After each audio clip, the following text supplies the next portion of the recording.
We're live. We're live at the Q1 Album Awards on ARTV. Coming up tonight, you'll see awards for the Foo Fighters, Pale Waves, and a dozen more. And the first ever ceremony to feature 2 Perfect Score awards happens tonight. Don't touch that dial, only CBS.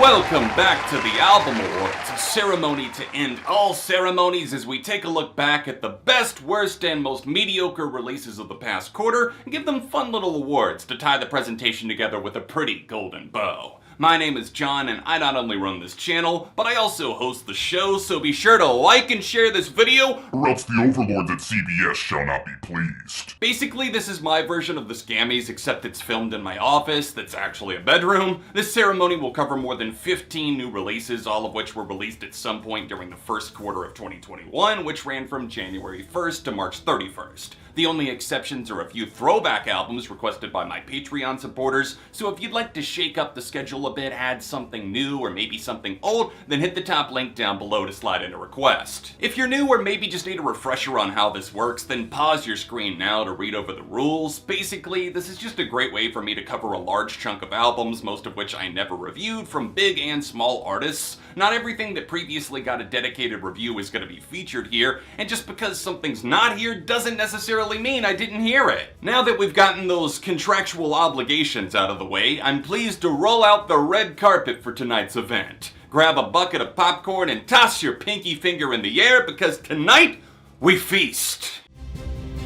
Foo Fighters take home the Twist of Fate Award for Medicine at Midnight.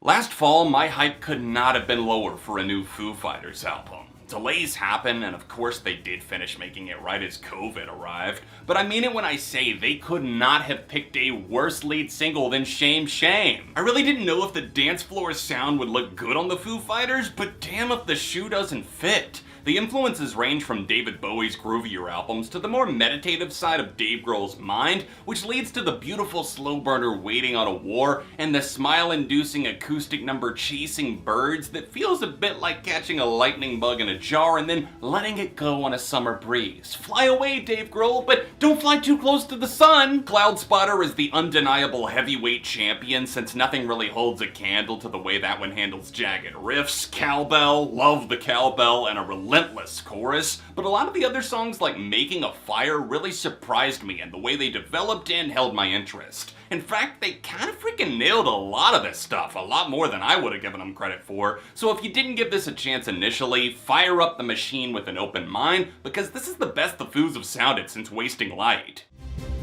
The Copycat x2 award goes to Who Am I by Pale Waves.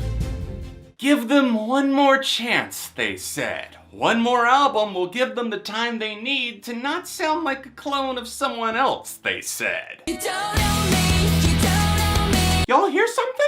That's the sweet sound of a Totoso. A fucking Totoso. If you couldn't tell from its obvious title, this time Heather Baron Gracie is taking a look inwards to see exactly what's going on there, I guess. 33 minutes of painting by the numbers and spouting generic Gen Z relatable buzz phrases later, you learn nothing about the singer on an album called Who Am I, other than the fact that she desperately wants to be Avril Lavigne? Don't be surprised when you fire it up and hear the sounds of decaying post-grunge bleeding into the most generic qualities of the early 2000s pop rock scene. Look at that album cover! You should know that they're trying to aesthetically scream, I'm trying to find myself at the turn of the 21st century, except I'm woke? Musically, it's bearable, unlike some of the other really bad albums I've listened to this year, but so was their last album, if I'm gonna try and play that card. It's the lyrics that serve as the brick wall you can't ram your ears through. Even the vocals flatline while trying to pull out these little quirks to make Heather sound like someone she's not. It's just not worth it. Don't waste your time. The song titles basically give it all away like a bad movie trailer. Hearing this album multiple times made me stop and think, is this what I forced my parents through every time I listened to Radio Disney in 2003? I don't know who this album is for, and you could almost say that it's made exclusively for tweens given the lyrics are about as subtle as falling on a fucking cactus, but there are occasional references to masturbation along with some other adult words, so I don't even really have a clue, nor do they. Life Support by Madison Beer gets the Crossfire Chaos Award. For an artist that was trapped in limbo by bad management and horrible record deals, I have a lot of empathy for Madison Beer, and she's lucky to have finally gotten a victory lap by putting out her debut album Life Support nearly a decade after Justin Bieber discovered her. I hate to see someone with talent, or at the very least potential, get screwed over by a greedy, out-of-touch label, so I'm happy for Madison in the sense that she finally made it through the bullshit, but looking at Life Support objectively, there's not much to grapple with here. I get the feeling of an artist emulating the success of her peers and failing to stand out in a meaningful way. Give it a chance if you're into pop or alt pop, at least maybe sample a few of the songs. A lot of these do kind of float by quickly without consequence, and I'm not sure if she's gonna stick to the plan of dropping something else in 2021, but for now, I'm pretty indifferent and I'll give it a middle of the road score to reflect that. The Less Is More award goes to Life in Your Glass World by Citizen.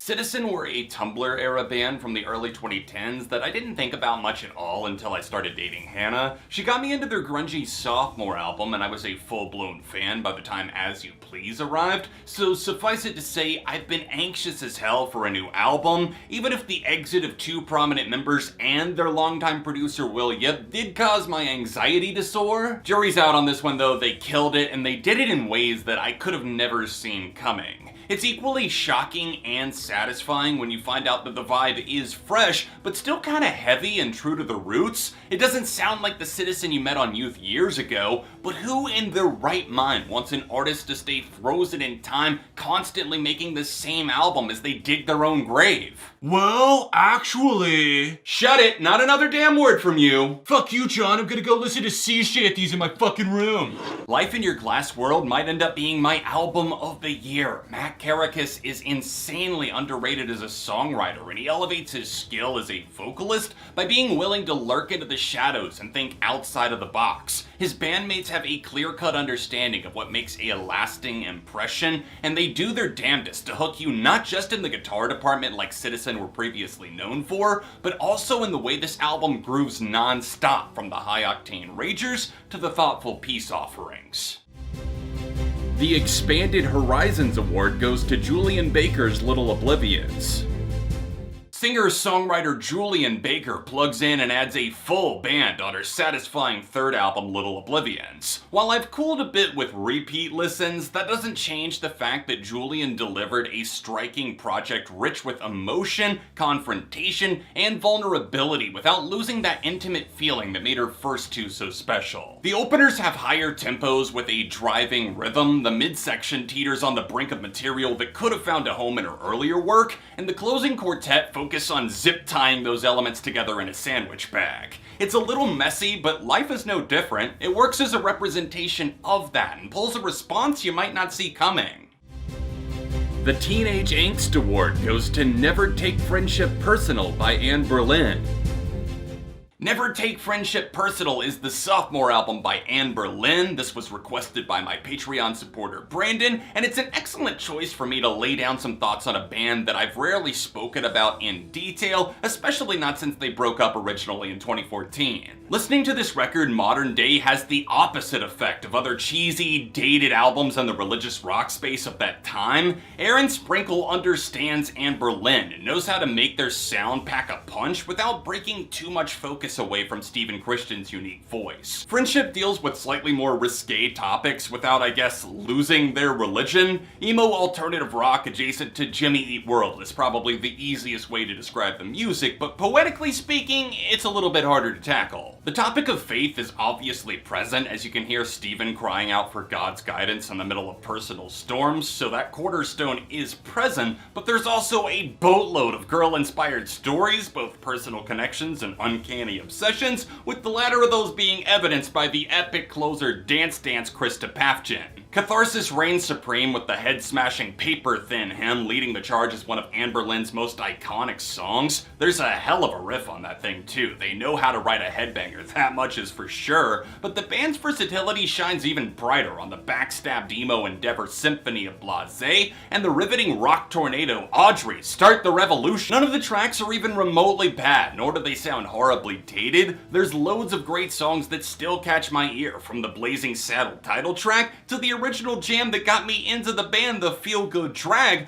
but I'm still not sure if anything's ever gonna hit me quite as hard as A Day Late, for the simple fact that it takes me right back to a certain time in my high school life with a girl that just wasn't meant to be. This album and its follow-up Cities were in steady rotation during my formative years, so beware, I came in biases blazing. Anberlin's Never Take Friendship Personal gets a 4.5 out of 5. Shame's album Drunk Tank Pink gets the Pretty and Punk Award. One of the best albums of 2021 was Hiding in Plain Sight, and it's from an English post-punk outfit I'd never even heard of until I started getting worried that maybe I hadn't heard enough albums that I loved so far this year. It's already a quarter of the way over, so I googled Best Albums 2021, and this was one of the first results. Drunk Tank Pink will keep your ear glued to the floor on this rambunctious sophomore kick that isn't afraid to have a ton of fun, while also taking on some pretty gloomy subject matter. What's even more impressive is that they're willing to color outside of the lines while keeping it all together positively post-punk. You can absolutely classify Shame up there with other English bands like Idols, and I get why. The first few like Alphabet do give off that energy, but the biggest hook here is that these guys offer a pure musical skill that works like a well-oiled transformer. By the time you get to Snow Day, it's like you watched a kid go from age 13 to 30 overnight. It's insane. They play with so much fervor, it's impossible not to get roped in for an introspective headbang. The sharp guitars roll about wildly with some really life-affirming riffs and detailed drum patterns that send these songs up to the moon. The balance between heavy ascension to wallowing descension is the perfect storm. Shame found the secret recipe for keeping their energy alive for songs that clearly translate well to a concert setting, but they did it by sneaking in healthy amounts of mirrored reflection, and god dang it, speaking of mirrored, does anyone else feel like 6-1 has a heavy Battles influence to it? Quick Praise Fest Basharoo, Born in Lutton, was a gutting self-examination worth replaying dozens of times over. Water in the Well has lightning rod guitars and one of the catchiest punk hooks in recent memory. March Day cuts too close to home in a good way if you're an isolated loner like me, and the holy trifecta Great Dog, 6-1, and Harsh Degrees is paced like a fucking Tarantino film. It's so fun, so good, you just want the delectable spirit of their frontman to hang around a tad bit longer. Start the album expecting one thing, receive another entirely when you finish at the harrowing Demon Exile station wagon and all of its semi-spoken word glory. Masterful craftsmanship is on full display from this young band Shame. They made a direct hit that wastes no time in getting to the point, yet they aren't afraid to build up suspense and look inwards to actually get you there. I'm giving Drunk Tank Pink a perfect score. The 14-car Pileup Award goes to You're Welcome by A Day to Remember. Sellout isn't even the right word to describe the train wreck that is You're Welcome. I'm talking news helicopters swarming the scene of the crash, fighting for an angle to see how all of this twisted metal could have gotten eviscerated into nothing over 46 excruciating minutes. You don't sound very open-minded. I bet you hate it every time a band tries something new. To say that I or anyone else should accept this change and that it's okay to try new things, I would maybe actually normally be inclined to agree with you. Evolve or die, I get it. But with A Day to Remember, we do realize that this isn't actually evolving, right? All this ended up being was a lazy execution of pop rock formulas we've seen a million times, with cringy, abysmal lyrics and the occasional breakdown to remind fans that this actually isn't the newest Imagine Dragons project. If you love something, you have to be willing to hold it under the microscope and ask yourself, is this actually good, or am I just pretending to love it because I love the band? I'm harsh on them because this album is awful, not because I'm no longer a fan of A Day to Remember. I guess it all ties back to the idea of a crash, and wait, holy shit, did I just uncover the hidden meaning of this album? Think with me here. The opening song is Brick Wall, maybe that's like the prequel, and then the last song, the one that's like the shitty ad for white people roasting s'mores around a campfire, Jeremy sings about going 120 miles per hour on the highway. Did he actually have a car crash? Is this a concept album? Is this album a next generation inspiration subliminal pop opera about intentionally crashing a car into a brick wall, but it's actually a metaphor for the album intentionally being awful? No, fuck off. Obviously it's not. It's a placeholder until they decide to get inspired again. Even if the band themselves were to bite back right now and tell me, well, it's an album for us, first of all, then fucking keep it. No one made you make this many bad decisions. Seal it up in a vault or sell it as an NFT, cause nothing screams fuck you money like an aging rock band peddling an empty void to desperate stans. Tiger's Jaw claimed the Tried and True Award for I Won't Care How You Remember Me. Tiger's Jaw might not always be at the top of the totem pole for bands you think of when you think of consistency, but maybe they should be, because god dang, if this ain't another bangin' album, I won't care how you remember me. I think they made a very wise decision by taking some of their live members that had been playing with them for a while, already had an established chemistry, and then they made those permanent full-time bandmates, with the cream of the crop being drummer Teddy Roberts. Holy shit, this dude crushed it with the best drumming I think we've ever heard on a Tiger's Jaw record. This is a very down-to-earth release that isn't afraid to stick its head in the clouds to get lost in a daydream. Andy from Manchester Orchestra features on the title track to open the album, and while it did take a few listens to actually fully click, I really do like this as an introduction. Right after that, you'll hear the skilled Tiger's Jaw precision on Cat's Cradle, which is instantly replayable with that buzzing synth line and some killer production from Will Yip. He's definitely a big part of what makes this album fun to listen to, but you can never ignore the primary duo behind the lightning strikes, Ben and Brianna. They take turns with the lead vocals, with each of them getting some of the major highlights, body language, and anniversary on Ben's end, but even more from Brianna hit that sweet spot this band always seemed to be able to find. Bright sunny melodies make for a great album to live, drive, and thrive to, without of course forgetting the fact that we're sad as fuck and dead inside. Emo, indie, pop punk, there's traces of it all here, but not in a tangled way. It's easygoing and memorable, which proves to be a little bit ironic considering the album's title. Giveon gets the Future Star Award for When It's All Said and Done, Take Time. Budding R&B artist Giveon recently released a compilation album that smashes together his first two EPs, When It's All Said and Done, plus Take Time. And I'm honestly super excited to see where this guy's gonna go in the next few years. Baritone voices hit different, and it's clear that Giveon is a hell of a talent, taking his influence from the 60s jazz movement and applying it to a retro meets modern R&B setting. His music is so sonically pleasing with really crisp production highlighting not only his pipes, but the instrumental atmosphere around him, much like what you'd hear on a lot of the jazz that he grew up listening to. For a very brief period of my life, when I was maybe 19 or 20, I worked as an assistant to an older guy who operated his own business out of his basement. Every time I would step foot in that basement, it was like I turned the clock back 50 years, because he would always have jazz music on the radio or the turntable, and Giveon's music gives me that elusive feeling that I actually didn't know that I missed so dearly. You can hear the lust-fueled angst on the lush favorite mistakes, or make time stand still altogether, with the gentle guitar setting the mood for ecstasy on World We Created. The singles I touched on before are obviously fantastic, they sold me on taking the plunge into his records, but I also want to show some love to the interludes, the atmosphere, the instrumental choices. It's all great, and I think the album goes out with some really soulful moments of power, with Stuck on You and Last Time really scratching the itch. Let's appreciate that Giveon is the star of the show, and that he, or else the label, believed in his talent to the point where they didn't needlessly shoehorn in features where they weren't needed. In fact, there's only one on the entire compilation, and it's Last Time, and it works out beautifully, so do yourself a favor, give this music a test drive, and never look back in the rear view. The Fuckboy Empire Award goes to Beauty and Death by Chase Atlantic.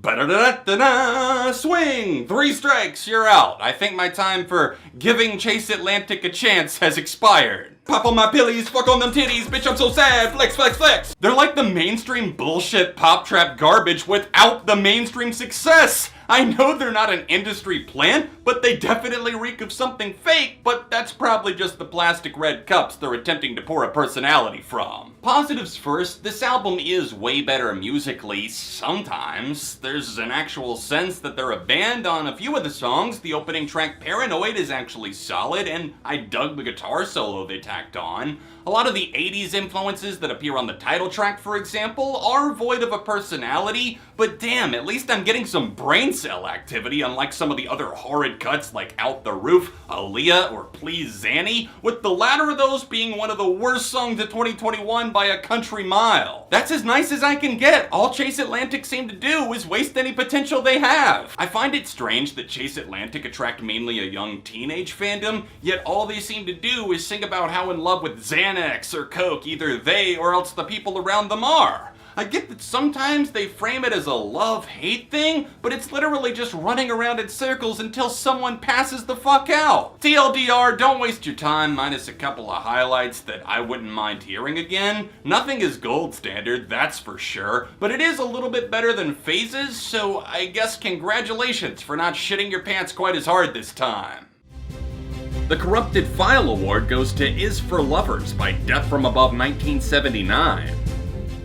Even a corrupted file is salvageable when you have the right mind behind it, and lucky for us, Death from Above 1979 are pretty capable hands, even when they're being torn in different directions. From what I understand, the reason that DFA split back in the mid-2000s after that one album had a lot to do with Jesse and Sebastian butting heads over what direction to take, but dance punk was all the rage then, and now it's many years later, after a reunion, several albums, putting out stuff every few years, and now we have Is for Lovers. It starts out with songs that you'd probably expect to hear, but it ends with a question mark, like a movie setting itself up for a cliffhanger sequel. I wouldn't say it goes full Harvey Dent Two-Face mode, but it's certainly an odd pairing to hear the bullish 1+1 alongside the more pensive love letter on the same record. One of the recurring issues I have isn't as simple as saying, they changed, the new sound sucks, because one, that's not true, and two, Glass Homes is one of the best songs on here and it's definitely a change of pace. The problem for them is that their influences are featured way too prominently on their sleeves,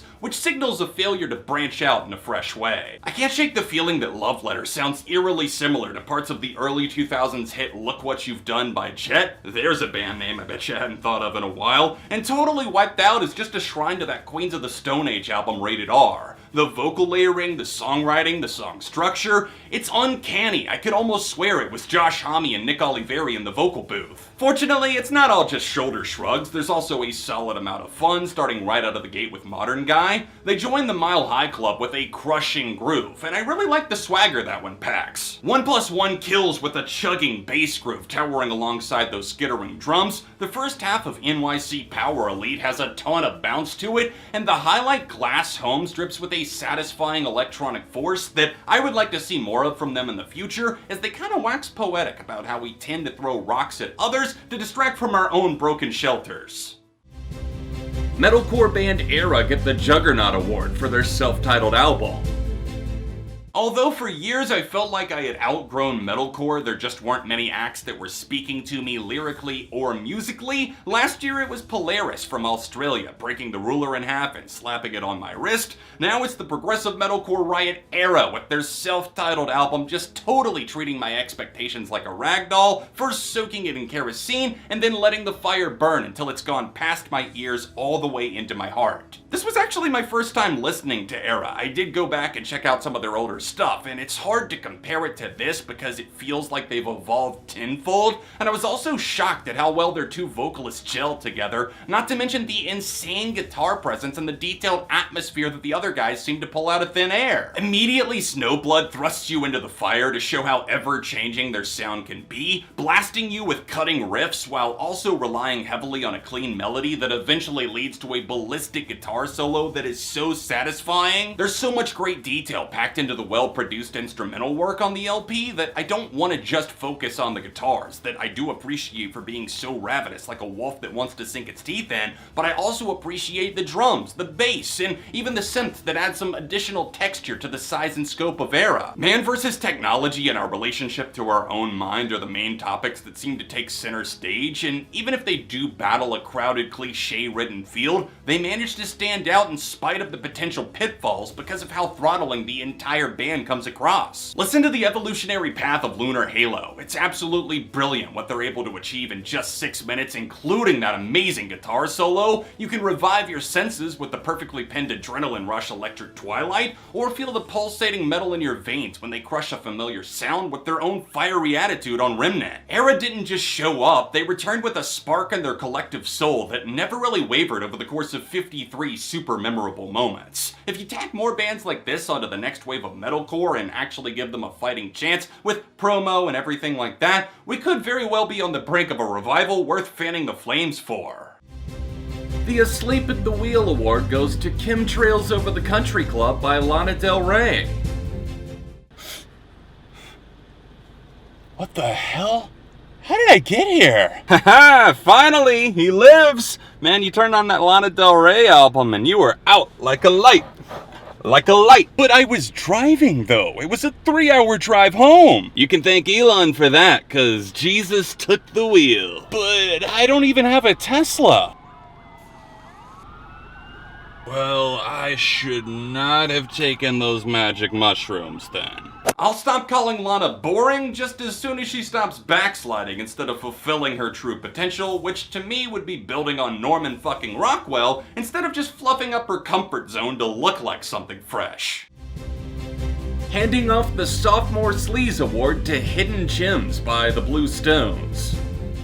Requests came flooding in for this review like some sort of biblical event, like the Blue Stones were Noah and all other musical duos had to board their ark since apparently we do things in twos around here. I got bad news for you. This Blue Stones album? It's not good. But memes aside, it's not the worst thing ever. I don't hate everything about it. I was just honestly taken back by how much love it seems to be getting, at least from my viewers, and I can see why in theory, but the execution is not there, like not even close to being fully realized. They got Paul Meany from Mute Math to produce it, so that seems cool, right? Mute Math rule, Paul Meany produced the best 21 Pilots album Trench, I'm here for it.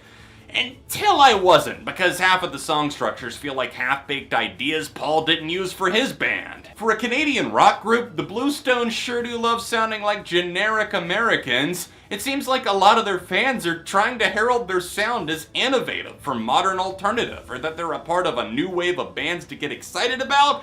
And people, I hate to piss on your parade, but this simply does not clear the bar. There are good songs here, the first two in fact I don't have a problem with. Lights On is a total jam despite sporting some very obvious Paul Meany DNA, and Shaking Off the Rust, while it is a few years old, it's a scorcher with a big heart, and I can totally see why people rallied around the single in such a major way. As the album rolls on, there's less and less to care about, which sucks, although I will praise Grimm for rolling with the wave of what they do best, but there's just so much mid-caliber fodder to sift through. By the time the triumphant blast Ocean shows up as the closing track, you're probably just gonna think that you're hallucinating an oasis given that you just wandered in the desert for half an hour. Disaster strikes when they take a stab at incorporating hip-hop elements, resulting in one of the biggest facepalm moments I've felt in a while. Careless ripped the page out of the early 2010s indie rock playbook and not only tried to revive that dead corpse that's been buried for almost a decade for good reason, they took that tacky production that tries desperately to be ominous and atmospheric and paired it with some bullshit driving away from the 1-star reviewed strip club at 3 a.m. lyrics that made me want to puke. You can't deny that the guys have an innate talent, it's just that they rarely finesse it in a way that echoes past the thinly veiled surfaces they seemingly love to create. I'd love to hear more sincerity, conviction, and originality, but if chaotically balancing the tortured spirit of years gone by sounds great to you, then fire away on that play button. The Unsung Hero Award goes to OK Human by Weezer.